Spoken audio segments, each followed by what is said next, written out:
Hey there, and welcome back to my mini-series on Nearpod. In the last video, we got a general overview of Nearpod, including how to create basic materials and how to navigate the reports section in the Nearpod library. Today, we will see what those materials look like from the student's perspective, whether they are accessed in a synchronous or asynchronous setting. Now, you might recognize what I have on the screen right now. It's the short sample lesson we created during the last video, although you'll see that I've made it a little prettier. As you'll recall, this lesson contains a poll, an open-ended question, and a collaborate board, which are just a few of the many different activity types that are available in Nearpod. If you'd like to see more Nearpod activity types, I suggest that you go and check out the site. So right now we're viewing this lesson in the same way that a student would in a synchronous classroom. How does that work? Basically, before students can open the lesson, their teacher shares an access code with them and a link to the Nearpod lesson. The students click the link and enter the access code, all while staying logged into their video conference app. Then each student follows along with the lesson. The teacher controls the pace of the lesson, selecting when to move on to each activity, all the while continuing to talk with the students via the video conferencing app. All right, so here we see that the teacher has opened up the polling activity. I can see the question, how excited do you feel about Nearpod? And I can select my answer. I'm going to say very excited. The teacher will receive my answer along with every other student's answer, then decide when they would like to advance to the next activity. All right, here's the open-ended question. Once again, I'll enter my answer. Let's say it's fun, and then submit. And I wait for the teacher to advance the lesson. Oh, okay, so I see that the teacher has shared my answer with the whole class.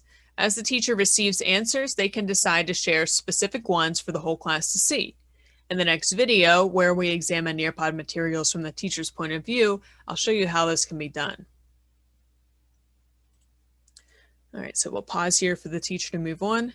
Okay, we're getting close to the end because the teacher has opened the collaborate board activity. I'll post my answer here on the screen. Let's say use it for live class, and then I'll click post. And then if I wait for a moment, I'll probably see other students' answers coming up pretty shortly.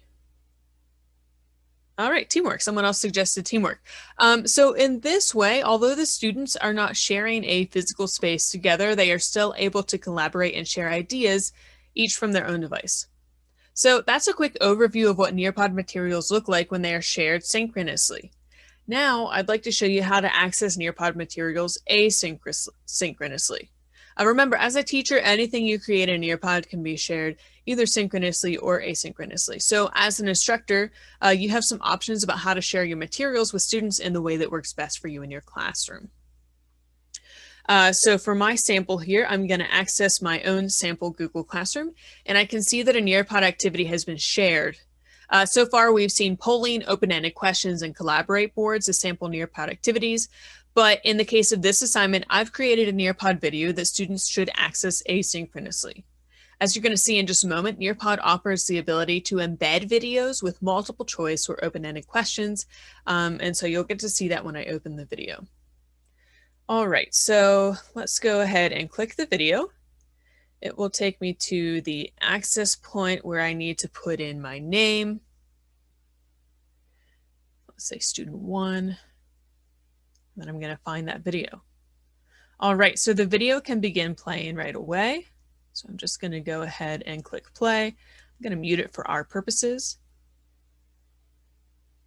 And go to my first open-ended question. What do you already know about collecting evidence? All right, so this is a question that the teacher has embedded into the video.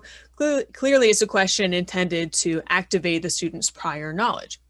And so in this way, this particular video works well as an asynchronous activity because the embedded question helps the student to practice the critical thinking skills that you are likely to have already practiced with them in the synchronous live class setting. So the teacher can later on log in and check out each student's answer to this question. So that's Nearpod from the student's point of view. In this quick video, we saw how Nearpod can function in both a synchronous and asynchronous setting.